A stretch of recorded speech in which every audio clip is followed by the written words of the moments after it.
এই দেশ 17 বছর বেগম খালেদা জিয়া চালাইছেন, আবার দেখা গেছে আমাদের তারই সুযোগ্য সন্তান দেশ নায়ক তারেক রহমান উনি চালাবেন।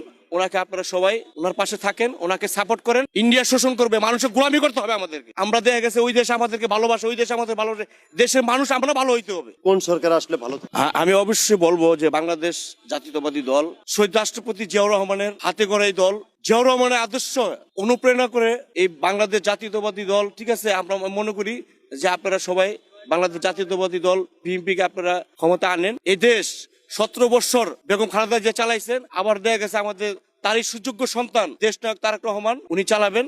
ওনাকে আপনারা সবাই ওনার পাশে থাকেন, ওনাকে সাপোর্ট করেন। কিন্তু সে তো চাই নাই, সে তো আপসীর নীতি। আমরা চাই আগামী দিনে যারা ক্ষমতা আসবেন, আপনারা প্রতি বছরই 5 বছর পর পর দেয়া গেছে ক্যাটের কবিন দিয়ে যে আসুক সবাইকে, এই যে আমেরিকা দেখেন না 4 বছর পর পর দেয়া গেছে, আসতেছে না।